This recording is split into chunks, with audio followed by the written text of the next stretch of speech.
Meaningful youth participation and inclusion in governance and political processes is paramount to any country's development. It is in this regard that Youth Alive Kenya has been implementing the Kushiriki Jukumu Letu project phase 2 in Kisumu, Kajiado, Mombasa, and West Pokot counties, whose objective is to promote youth and youth civil society organizations' inclusion in governance, as well as ensure their meaningful participation in policy-making processes in the 4 counties. To achieve this, Youth Alive Kenya recruited 24 civic educators from the 4 counties to support in the open dialogue and civic engagement between them, community members, and duty bearers to address their needs and to provide solutions to service delivery in the 4 counties. Since the beginning of devolved system of governance around 2013 up to now, Mombasa County has made quite a big improvement in terms of public participation, because initially we used to have people who would come for our public participation meeting, and probably the issues which would be brought forth for discussion or brought forth for participation were totally different from the topic which had been placed for discussion. But at least of late, I've been seeing not a very big percentage, but at least the improvement could be rated at around 50 to 60 of people who come for public participation, and they are actually aware of what they're supposed to do. And I think by and large, this has been contributed by the number of trainings, by the number of awareness meetings which our civil society organization like Stretcher has been doing. This project was very timely. It engaged a number of CSOs. I remember taking part in a number of meetings and getting to understand how we can work together. Because one thing I loved about this project was trying to bring the synergy. Not a matter of just me want to win it all, but it was about how do you work together as different CSOs here in Mombasa County. How do we ensure that we channel our issues as different CSOs, but not as individual CSOs?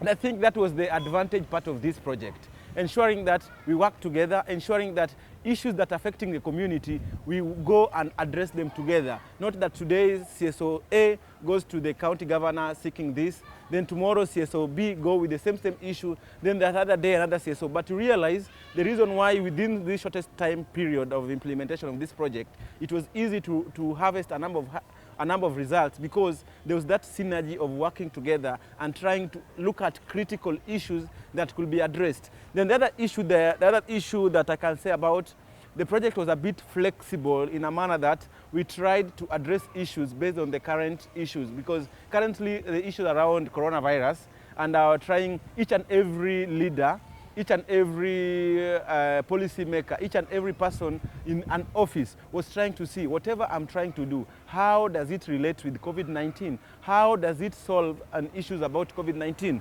And realize one of the major key issues was concerning how do we ensure that young people are engaged. We had a very engaging session with the youth on 12th August, and even on days prior to the International Youth Day, that is International Youth Week. And basically what we were discussing on was the draft youth development policy. So very soon we will have a sitting with the technical working group and then review the draft policy. Then after we now go for public participation. Again, we take it back to the people. Then thereafter we can have now having it tabled to the cabinet by the chief officer. Yeah. So actually what we're doing right now basically is just picking views, and actually documented the whole of International Youth Week and International Youth Day, and then we made a report based on it. So we have a draft.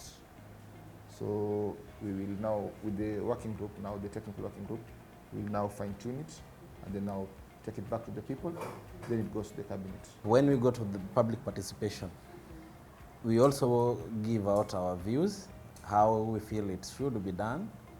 But officially, after they've collected all the information and come up with that policy, then we'll meet at the committee level, sit down, look at it, still propose some amendments at that particular point. Then the committee will take it up from there, bring it to the assembly.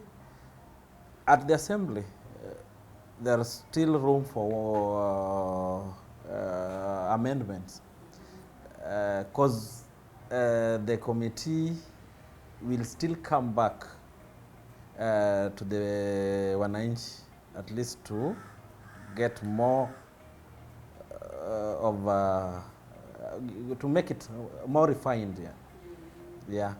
So after that, then there is a committee of the whole house where all members sit. At that particular stage, we also have a chance to amend, but it is only 1%. So katika hiyo 1% tunaweza kutengeneza ile ambayo tunafeel kwamba haijakuwa totally captured. Yeah, so nafikiri hapo ndio members watakuwa na nafasi ya ku engage katika hiyo policy.